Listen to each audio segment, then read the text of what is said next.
Alors qu'on gère des équipements au Maroc ou qu'on travaille avec les standards européens, il y a une question qui revient tout le temps. Comment s'y retrouver entre ces deux réglementations? Dans cette analyse, on va justement comparer le cadre marocain pour la vapeur et le gaz avec la directive européenne, la fameuse DESP. L'objectif, c'est simple, repartir d'ici avec une checklist vraiment pratique et une méthode claire pour prioriser les inspections.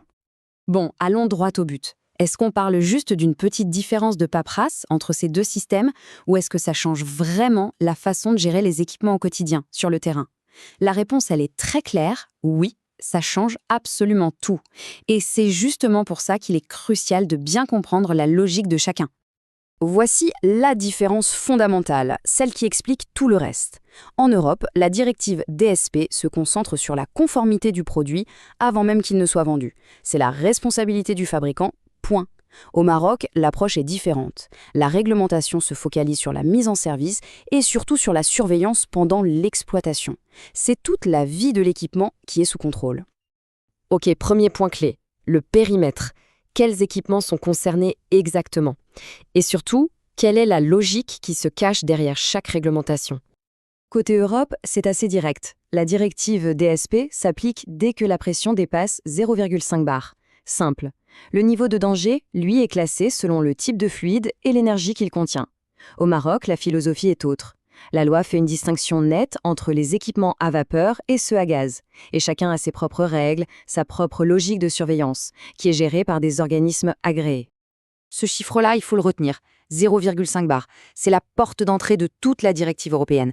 Si on est en dessous, on est hors champ. Si on est au-dessus, eh bien, tout le cadre s'applique. C'est un repère ultra simple et universel pour tout le marché européen. Deuxième point de comparaison, la preuve. Comment est-ce qu'on démontre qu'un équipement est conforme? Et là aussi, vous allez voir, les méthodes sont radicalement différentes. Alors, ce qui est vraiment intéressant ici, c'est la nature même de la preuve. En Europe, la preuve, c'est quoi? C'est le dossier technique du fabricant, son analyse de risque et bien sûr le marquage CE qu'on voit sur le produit. En gros, c'est une conformité qui est déclarée. Au Maroc, on change complètement de monde. La preuve, elle est matérielle, elle est officielle. Ce sont les procès-verbaux d'inspection et le poinçonnage physique de l'équipement par l'inspecteur. Là, la preuve est constatée sur le terrain. On arrive sur un point critique qui a un impact direct sur tous les plans de maintenance, la fréquence des inspections en service. Et c'est vraiment là qu'on observe une divergence majeure entre les deux systèmes. Premier chiffre à retenir pour le Maroc, 1 an. Pour les équipements à vapeur, la réglementation est on ne peut plus claire. La visite périodique complète est obligatoire et l'intervalle ne peut pas dépasser 1 an. C'est une exigence non négociable. Et le deuxième chiffre clé pour le Maroc, c'est 3 ans.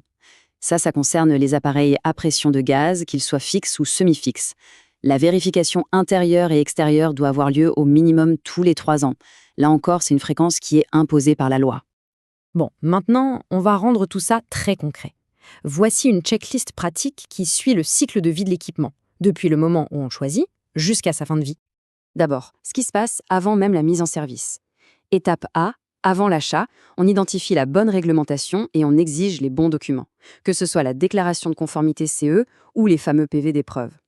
Étape B, à la mise en service, on planifie l'inspection initiale, on vérifie toutes les sécurités comme les SOPAP et très important, on crée le dossier de vie de l'équipement.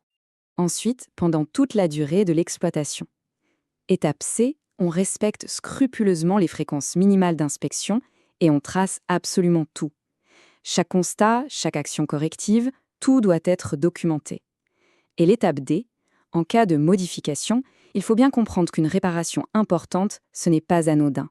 Ça déclenche une nouvelle inspection et une revalidation avant toute remise en service. La conformité réglementaire, c'est le socle, c'est le minimum requis. Mais pour être vraiment efficace, on peut aller plus loin. Passons à une approche plus intelligente, une approche qui est basée sur le risque. Tout repose sur cette équation, qui est finalement assez simple. Le risque, ce n'est pas quelque chose d'abstrait. C'est la probabilité qu'un problème arrive, multipliée par la gravité des conséquences si ça arrive. Si on maîtrise ça, on peut concentrer nos efforts là où ça compte vraiment. Alors, comment on évalue cette probabilité? On se base sur des indicateurs très concrets. Est-ce qu'il y a de la corrosion? Est-ce que l'équipement subit des cycles de pression ou de température qui le fatiguent? Des vibrations? Ou est-ce qu'il a un historique de maintenance qui n'est pas très rassurant? Et pour la conséquence, là on va s'intéresser à l'énergie qui est stockée, à la toxicité du produit qu'il contient, à la proximité du personnel bien sûr, et au potentiel effet domino qu'une fuite ou une rupture pourrait avoir sur le reste de l'installation. Et voici la règle de décision, simple et directement applicable. Si la probabilité ou la conséquence est jugée élevée, qu'est-ce qu'on fait? On renforce les méthodes d'inspection et on réduit l'intervalle entre les contrôles, même si la réglementation nous donne plus de marge. Et, point absolument crucial, dans tous les cas, les soupapes de sûreté. Ce sont les barrières ultimes, donc on les teste et on trace tout, sans faute. Alors, prêt à appliquer cette méthode? Cette grille de lecture permet de passer d'une conformité qu'on subit à une gestion des risques qui est intelligente et maîtrisée. Et pour aider, la checklist complète est disponible en téléchargement. Pour celles et ceux qui veulent aller plus loin, voici les sources réglementaires officielles qui ont servi de base à cette analyse. Ce sont les références incontournables pour toute démarche de conformité sérieuse.